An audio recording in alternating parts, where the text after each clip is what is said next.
all the components for Nikola Tesla's airship. Okay, we're now going through all the components for Nikola Tesla's airship.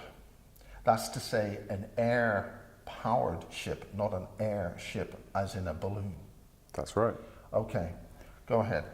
Okay, well, we've got Nikola Tesla's 1909 turbine and pump patent, and we've got a 3-spoke rotor on the turbine, and in this patent the spoked washers are quite well hidden in the US patent, but are clearly described in the British patent. And if you can get a diagram of high enough quality, the best ones are the New Zealand or the Belgian patent. You can clearly see that the washers are spoked in the turbine, and this is what 99.9% of people miss from their replication. They miss the spoked washers, which is very important. So could you just make that clear again? What do you mean by the spoke washers? Well, if you notice that there's 3 spokes here on the outer disc, okay. The washers that separate each individual disc are of exactly the same shape as this here, and they're riveted between the discs. But this is his Mark I design. Okay. Now, what's the crucial reason why that's critical? The crucial reason is, without the spoked washers, it is just a boundary layer turbine, which will harness adhesion and viscosity. But when you add the spoked washers, it is a 3-trick pony. You can have the boundary layer and also expansion, which is a reactance turbine, and also impulse, which is a impulsive turbine. So you've actually got every type of turbine in one. Okay. On the left side here, you've got a pump, which is a 1909 pump. There's 3 tear-shaped holes in this rotor, and if you explain the purpose of the tear shape. Okay, so that's sort of almost Victor Scharberger type of a thing, is it? Well, the purpose of it is when the axle is spun and the fluid is pumped into the rotor, the spokes will chop the fluid and smash it. It will smash it out of this volute shape. So it's for fluid propulsion. This is for fluid propulsion. In fact, the US patent is actually called fluid propulsion. If you get rid of number 6, which is the tear-shaped holes, the device is actually a compressor, because it isn't chopping and smashing the fluid anymore. It's making the fluid get tighter and tighter and tighter along the spiral path, which is compressing. It's compressing the air or the steam, but without any piston or piston rings. It's doing it on the spiral path alone. This one's Tesla submitted the patent in 1916. It wasn't accepted until 1920. The US Patent Office made Tesla edit it, and there was a few details that were taken out, which I've got in a book of Tesla's 33 denied US patent applications. There's 4 diagrams on this patent, and it's a very, very misunderstood patent. Figure 1 and Figure 2 are for the valvular conduit, which it appears that anyone looking at this patent seems to focus on the valvular conduit, probably because the patent is called the valvular conduit patent, but they might have overlooked Figure 3 and Figure 4, and Figure 3 is actually a reciprocating piston machine, which uses 2 valvular conduits, and its purpose is to either produce vacuum or compression. It is actually Tesla's final design for his earthquake machine, also known as his mechanical oscillator. And in the patent, Tesla claims that the oscillations can reach thousands of oscillations per second, which a conventional piston engine isn't able to do because of the crankshaft. So it can be used to produce compressed air or vacuum, depending on what the purpose is. Figure 4 is a pulse detonation engine, which is an engine with no moving parts, which is the top part there. It has 2 valvular conduits, which are there and there, and that is bolted on top of a Tesla turbine. The combination of the pulse detonation engine and Tesla turbine creates what's called a rotating detonation engine. The purpose of this machine is to convert water into superheated steam and power the turbine with a very large temperature differential from between about 300 degrees Celsius to around 600 degrees Celsius. And Tesla claims in this patent that this is the most powerful prime mover that he's ever seen. Now you mentioned in this about an earthquake machine. What do you mean an earthquake machine? Okay, Tesla's famous for one of his stories about where he made a mechanical oscillator that he had to smash to destroy because it was causing an earthquake. Because when he designed it, he hadn't designed any way to switch it off, so he had to smash it. All right.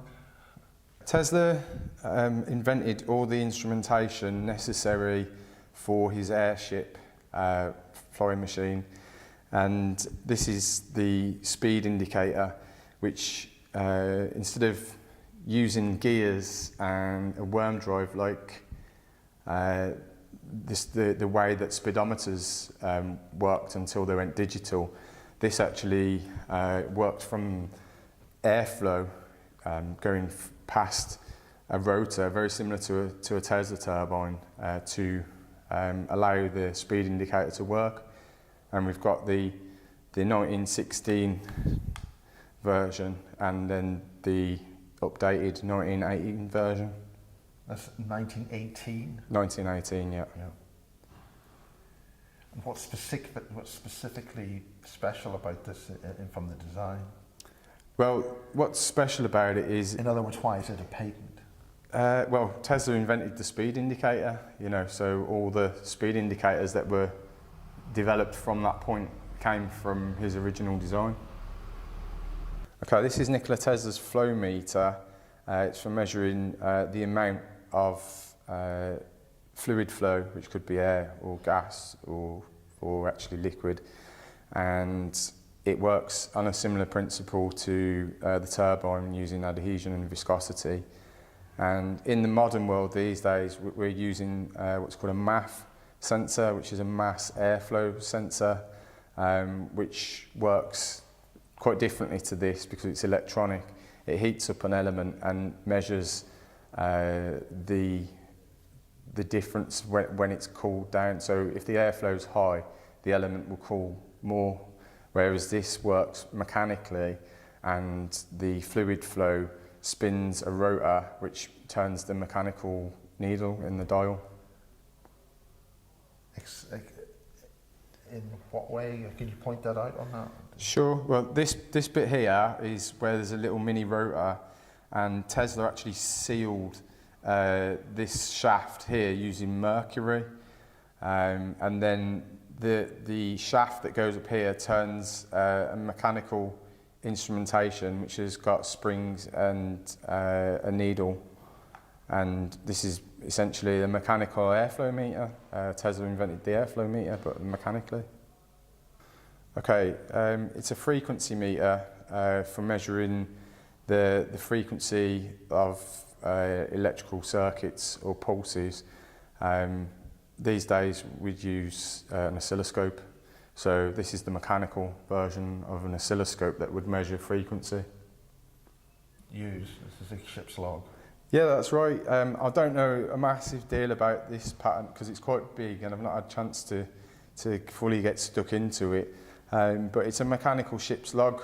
All the ship's logs are based on Nikola Tesla's invention in 1919. Is this a paper thing? Does paper go through this and record something, or how does it work? I'll have to pass on that one. I've not delved into it enough, but it's safe to say that Nikola Tesla was developing all the instrumentation for his airship, and this is the ship's log for logging, the journey time. Okay. I mean, where does it log to? Well, you haven't done enough work on this to be able to answer that. Not really, no, because it's quite a long pattern, and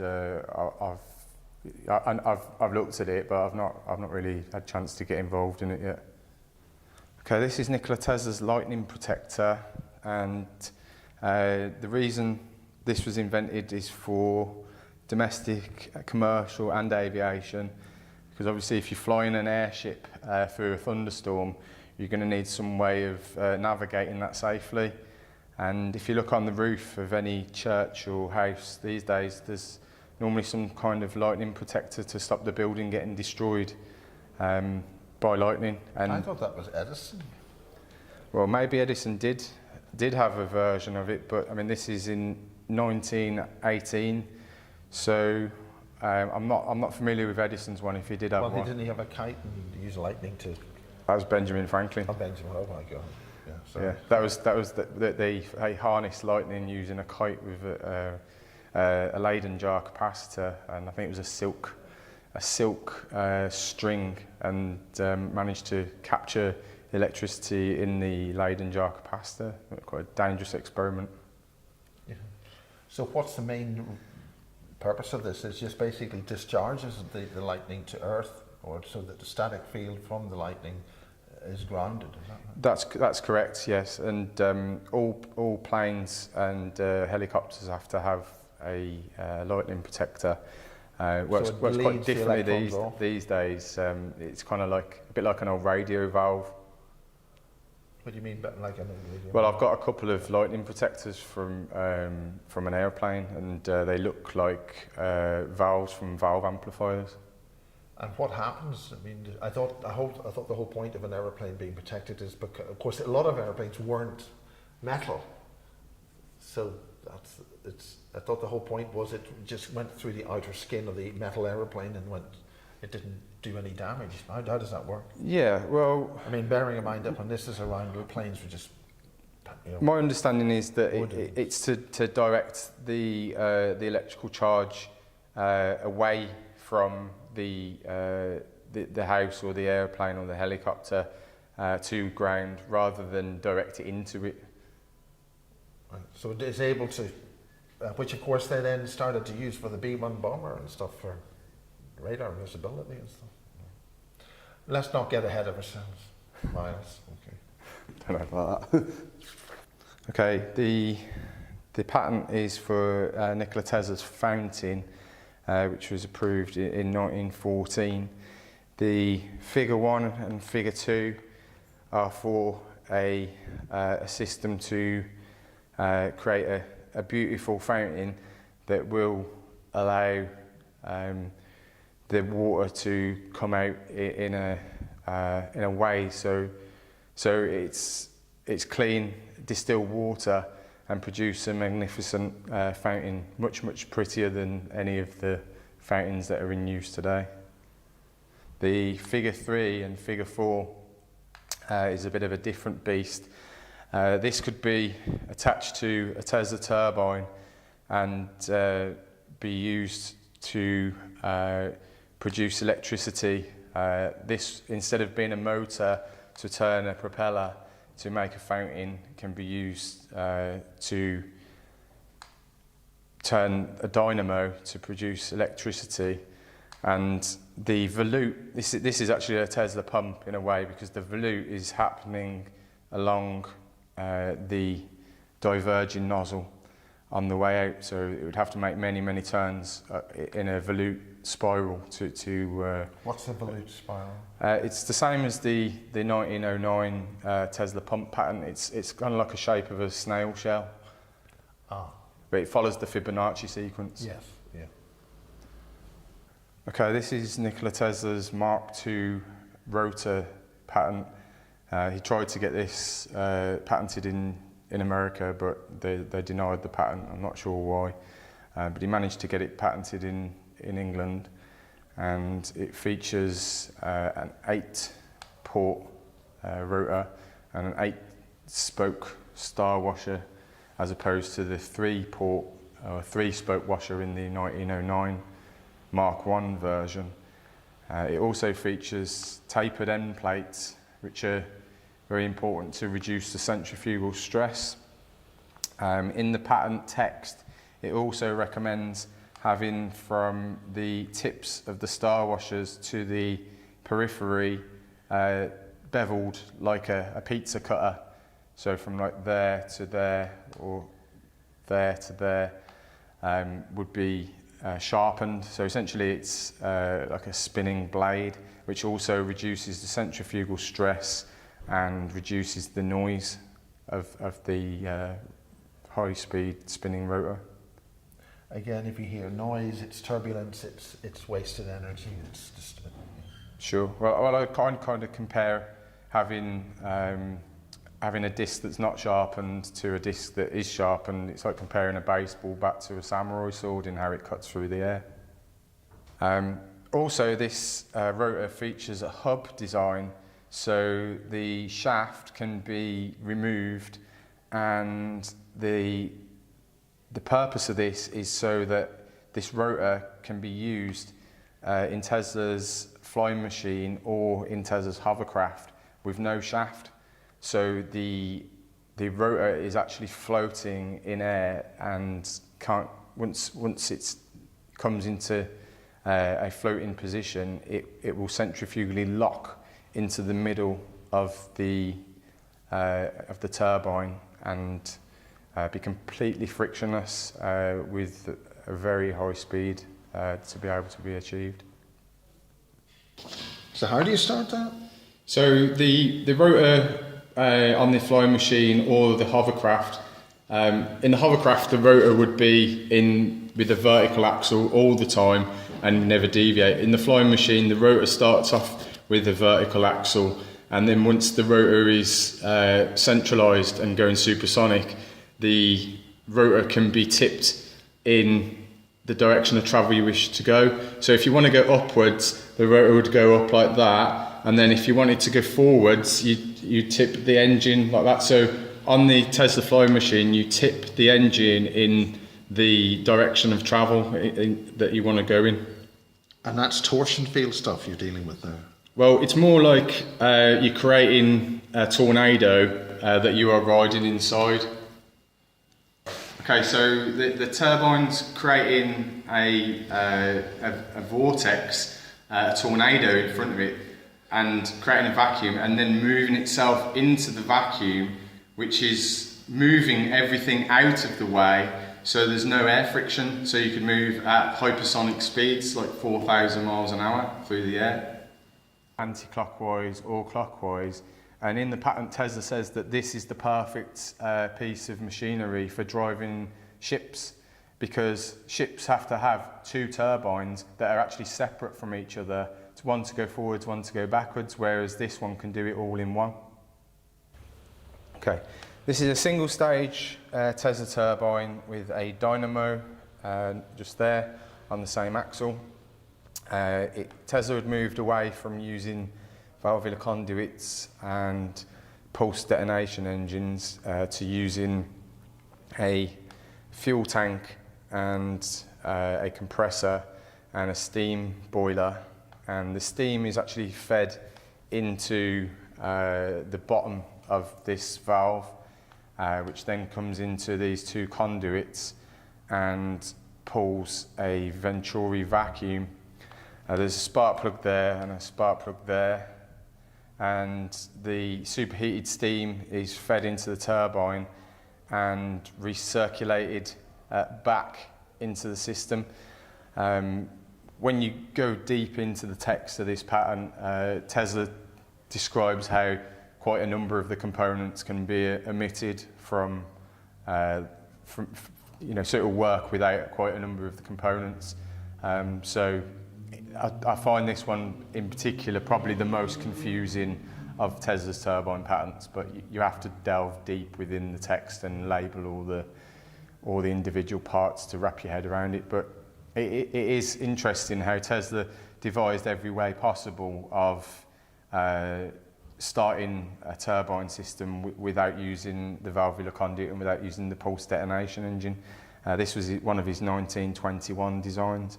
I think essentially what he was doing is he was trying to ensure that nobody else came up with another way of using his system. So he created every single way that could be devised to start the turbine.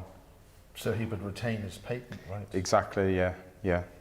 And he's really showing his genius with some of these designs, and I'm not going to try and replicate this at this stage because I can see some big monies going into this one. There's a lot of parts there. Yeah, there is, and even though quite a lot of them can be omitted, it's quite complicated in terms of manufacturing. So maybe at a later date.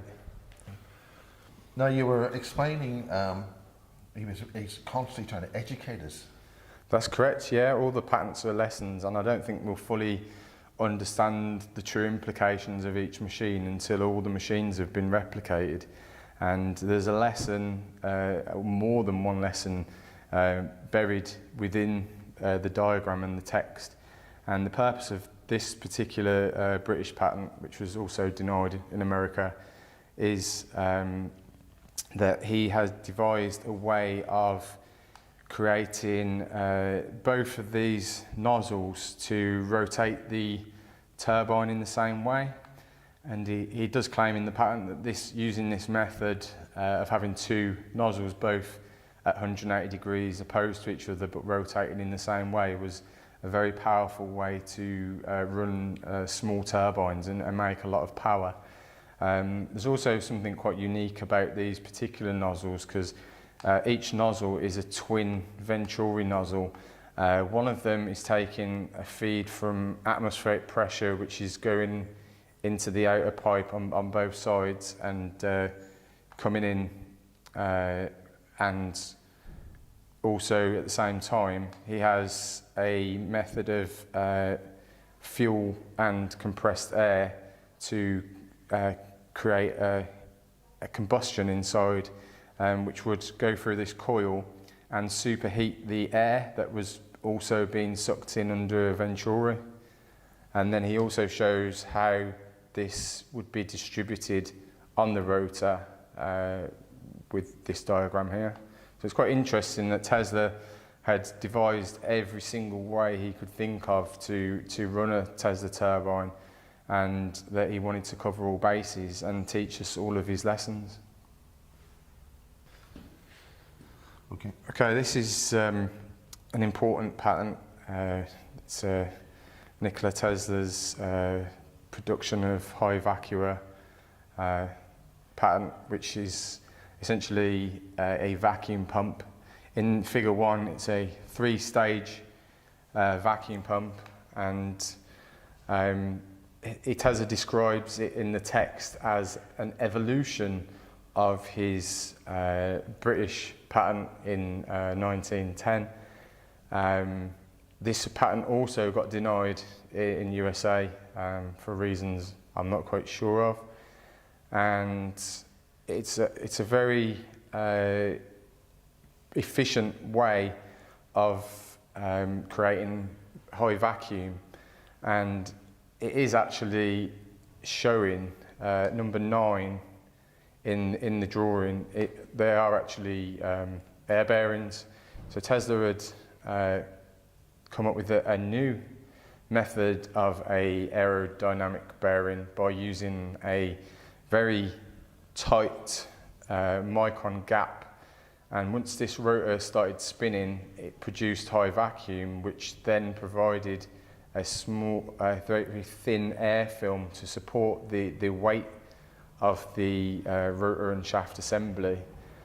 Tesla does describe in the patent that using this vacuum pump, the efficiency of a Tesla turbine can be increased from 50 to 100%.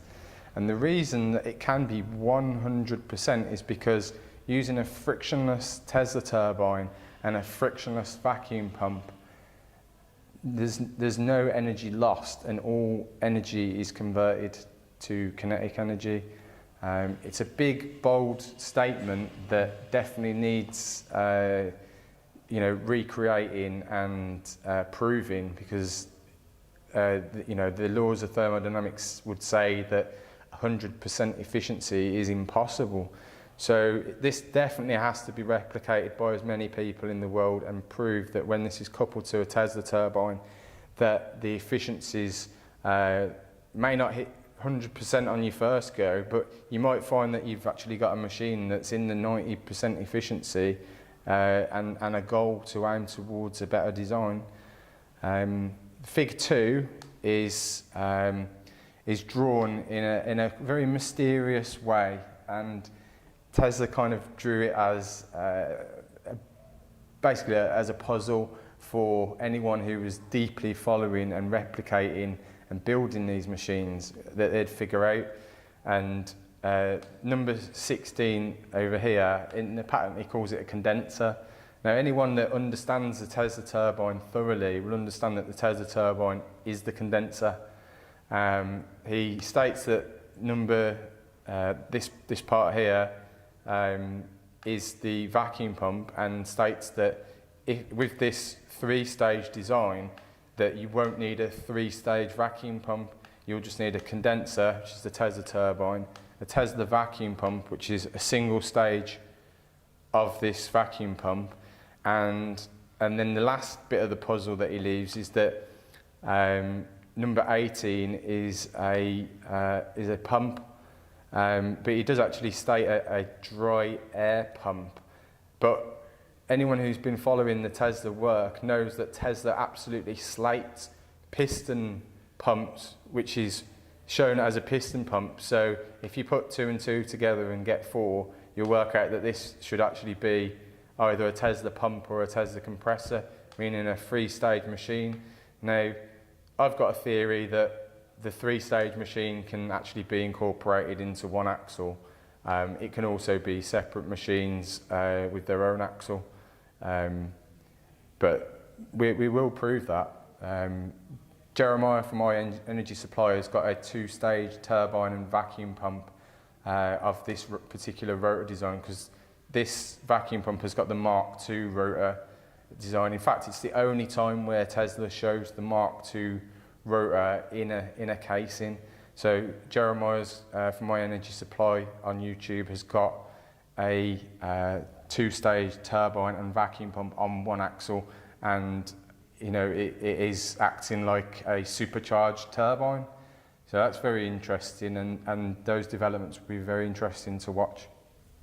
So it's clear that you're interpreting a sort of a subcode within Tesla's patents that is getting you to think further, but he's also almost playing a joke on the patent office. Yeah, exactly. Tesla's little jokes, and there's a much deeper level of understanding buried within the patents and the text, and that is that his dream was to create an airship, and knew he was getting suppressed. So he's laid the foundation for us to carry on with his dream, and every single piece of the puzzle is buried within these patents in the pictures and diagrams, and all we have to do is build the machines, read the text, and then understand the text that didn't make sense the first time, and we'll have the full picture. So it's like a crossword puzzle almost. Yeah, it is a giant puzzle, a master trail, a Hansel and Gretel trail, ready for the would-be experimenter and replicator that was willing to delve deeper within Tesla's patents. Now, this particular patent is the method and apparatus for how Nikola Tesla was balancing any rotating machine part, but with particular attention to the Tesla turbine, In the text, Tesla does describe how this particular method can be applied to balancing any rotating machine part. But like I say, with a focus of the rotors that he intended to use for a turbine, pump, compressor, vacuum pump or pump with a shaft, and also his Mark II rotor without a shaft, which would be used for his 1908 hovercraft design or his 1921 or 1928 flying machine design. Yeah. Yeah. Okay, running. Okay, this is the 1928 apparatus for aerial transportation. This is Fig 1, Fig 2, Fig 3, Fig 4 and Fig 5. This is the last ever patent that Tesla got granted in the world. And this patent, you really must read it because it is so full of golden nuggets. For a start, it's the only time that Tesla drew his diverging nozzle, which was described in the 1909 patent for the turbine, and his straight port, which is also described in the 1909 turbine patent. And the purpose of the diverging nozzle is to convert the heat from superheated steam into velocity, because it's the same as a rocket exhaust, which also does the same thing, converts heat into velocity so it can propel itself.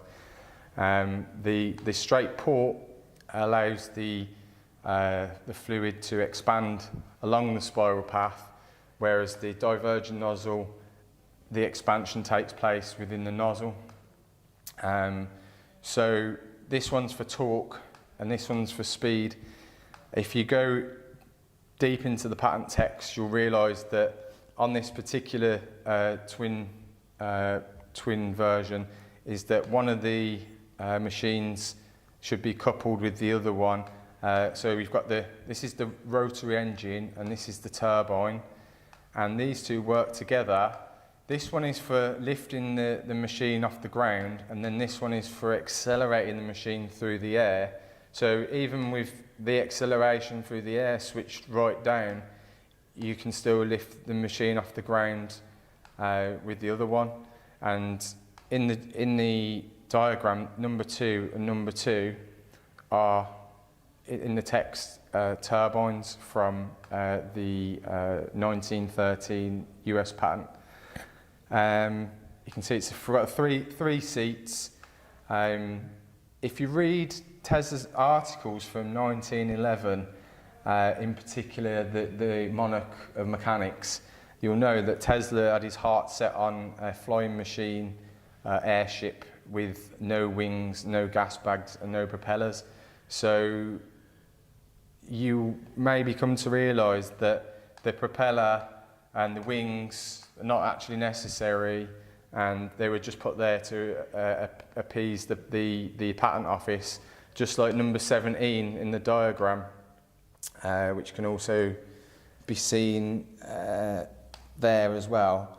That in the text it does actually say a steam boiler or a combustion engine. So if you've got a steam boiler pulse detonation engine, you can run this machine on superheated steam, but if you run out of water, you can still carry on running it on air, so because there's water vapour in air. So this was Tesla's final design for what I'm going to say is a mechanical UFO. Wow, and we're talking 120 years ago, 100 years ago.